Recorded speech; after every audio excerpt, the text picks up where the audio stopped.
အဖြစ်စေးတွေကိုလွန်ကျွံတောက်တုံခဲ့တာကြောင့်စေချီတို့ဟာမော်ဆွမ်းရဲ့စိတ်တင်းတဲ့လက္ခဏာတွေကိုခံစားခဲ့ရတယ်။ထိုအချိန်မှာတက်မှုချုပ် RH အင်ဒိုလက်ကစေးဆိုင်ပြင်ပမှာလေ့ကျနေတဲ့စေချီတို့တွေ့ရှိခဲ့တယ်။ RH ဟာသူ့ရဲ့ကုသနိုင်စွမ်းရှိရဲ့မော်ပညာနဲ့ကုသဖို့ကြိုးစားခဲ့ပေမဲ့စေချီတို့ရဲ့အခြေအနေဟာထူးခြားမလာခဲ့ဘူး။တခြားကဘာလာတဲ့လူဖြစ်တာကြောင့်မော်ဆွမ်းရင်ကိုခံနိုင်ရင်မရှိတာကို RH သဘောပေါက်သွားခဲ့တယ်။ RH ဟာစေချီတို့ကိုအခန်းတစ်ခန်းနဲ့ခေါ်သွားပြီးတော့သူ့ရဲ့မော်ဆွမ်းရင်နဲ့ရင်းနှီးကျွမ်းဝင်အောင်လုပ်ပေးရမယ်လို့ရှင်းပြခဲ့တယ်။စေချီတို့ရဲ့သဘောတူညီမှုရပြီးတဲ့နောက်မှာတော့ RH ဟာသူ့ရဲ့မော်ဆွမ်းရင်ကိုလွှဲပြောင်းပေးဖို့အတွက်စေချီတို့နမ်းလိုက်တယ်။ထို့နောက် RH ကမလုံလောက်သေးဘူး။ဒီထက်ပိုပြီးတော့ကုသမှုလုပ်ဆောင်ရအောင်မယ်လို့ပြောလိုက်တယ်။နောက်တစ်နေ့မနက်မှာတော့စေချီတို့နိုးလာခဲ့ပြီးတော့ RH ကကော်ဖီဖြော်နေတာကိုတွေ့လိုက်ရတယ်။ဒါပေမဲ့အချိန်ကိုသတိထားမိသွားတဲ့အခါစေချီတို့ဟာချက်ချင်းဝစ်စားလဲပြီးတော့အလုံးနောက်ကျနေပြီဖြစ်ကြောင်းနောက်မှကျေးဇူးတင်စကားပြောပါမယ်လို့ပြောကအလုပ်ကိုပြေးလွှားသွားခဲ့တယ်။ RH တယောက်ကတော့ကြောင်တောင်နဲ့အော်ဟစ်ခါကျင်းနေခဲ့တယ်။အလုပ်ကိုရောက်တဲ့အခါမျက်နှာလေးဟာလန်းဆန်းနေတယ်လို့အားလုံးကမှတ်ချက်ပေးနေကြတာကိုစေချီတို့တယောက်မချီပြုံနဲ့သာတုံ့ပြန်နေရတယ်။စေချီတို့ဟာခါနာနေတာကိုသတိထားမိပြီးညအဖြစ်အပျက်တွေကိုပြန်တွေးမိကနှုတ်ခမ်းကိုပုတ်တက်နေမိတယ်။ထို့နောက်သူဟာအလုပ်ကိုပဲအာရုံပြန်စိုက်ဖို့ကြိုးစားခဲ့တယ်။စေချီတို့ဟာအလုံးနောက်ကျနေလို့အလောတကြီးထွက်လာမိတာကြောင့် RH အပေါ်ရမ်းပြတယ်လို့ခံစားမိလို့လုပ်ဖို့ကိုင်းမဲ့ Blanche စီကိုသွားပြီးတော့မူမတ်တယောက်ကိုဒုက္ခပေးမိရင်ဘယ်လိုတောင်းပန်ရမလဲလို့မေးမြန်းခဲ့တယ်။ Blanche ကမူမတ်တယောက်ကိုစော်ကားမိရင်ထောင်ချနိုင်ကြအောင်သတိပေးခဲ့တယ်။ထို့နောက်မော်ပညာနဲ့ကုသမှုခံယူရတဲ့ကုန်ကျစရိတ်ကိုလည်းမေးမြန်းတဲ့အခါကျွေးငါးတွေအများကြီးကုန်ကျနိုင်ကြအောင်သိခဲ့ရတာကြောင့်စေချီတို့ဟာအရေးချပေးချေရမယ်လို့တွေးနေခဲ့တယ်။အချိန်ထဲမှာပဲ RH ကသူတော်စင်မလေးယူဝါကိုမော်ပညာလေ့ကျင့်ရေးမှာကူညီပေးနေခဲ့တယ်။ယူဝါကနေလေစာဒူစားဖို့ခေါ်တဲ့အခါ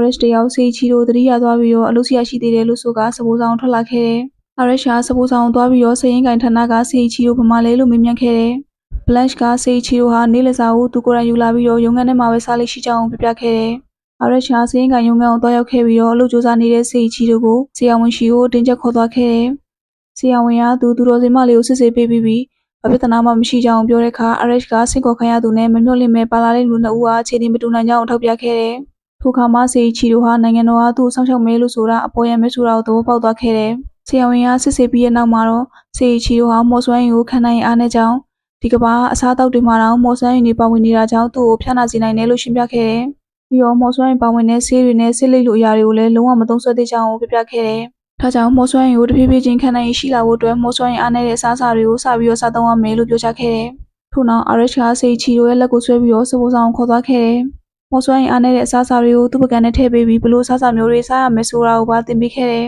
။အားလုံးကလည်းတက်မှုချုပ်ကလူတစ်ယောက်ကိုဂရုစိုက်ပေးနေရပဲလို့ဆိုကတန်တော်နဲ့ဝိုင်းချိနေကြတယ်။ဒီလေသာစားပြီးတဲ့နောက်မှာတော့စေချီတို့ဟာညနောက်ပိုင်းထိလှုပ်လှုပ်နေခဲ့တယ်။ RH ရုံးခန်းကိုရုတ်တရက်ဝင်လာပြီးတော့အနားယူသေးတဲ့အချိန်မှာအလုံးနောက်ကျတဲ့အထိလှုပ်နေရကြောင်းစေချီကိုစူပူချိန်မောင်းခဲ့တယ်။ RH စေချီတို့လှုပ်ဆွေးမှုအတွက်ဆွဲခေါ်သွားတဲ့အချိန်မှာတော့စေချီတို့ဟာသူ့ဘာသာအိမ်ပြန်မမယ်လို့ပြောပြီးတော့ရုံထွက်လိုက်တယ်။ဒါဆိုရင်ဝစ်စာလေးလိုက်လို့ပြောပြီးတော့ဒေသခံစားသောက်ဆိုင်တစ်ဆိုင်ကိုခေါ်သွားခဲ့တယ်။စေချီတို့ဟာနေလက်စာစားထားတာကြောင့်ဗိုက်ပြနေသေးပေမဲ့ RH ကသူ့ကိုကောင်းကောင်းမွန်မွန်စားသောက်စေခဲ့တယ်။ RH ကစိတ်တူတူနဲ့စေချီတို့ကိုဘာလို့ဒီလောက်အလုပ်ကြိုးစားနေရတာလဲ။နိုင်ငံတော်ကမင်းရဲ့စာဝတ်နေရေးကိုအမခံထားတာပဲလို့မေးမြန်းလိုက်တယ်။စေချီတို့ကတော့သူ့ရဲ့ကိုယ်ပိုင်တန်ဖိုးကိုထူထောင်ဖို့နဲ့အလုပ်လုပ်ရတာပိုပြီးစိတ်ချမ်းသာရလို့ဖြစ်ကြောင်းကိုပြန်ပြောခဲ့တယ်။ RH ကတော့ငါဒီလိုမြင်စိတ်တိုးလာတာကိုထိမရဘူး။ဒါတော့မှပဲလို့ဆိုပြီးတော့ကိုနားမလည်နိုင်ဖြစ်နေပါတော့တယ်။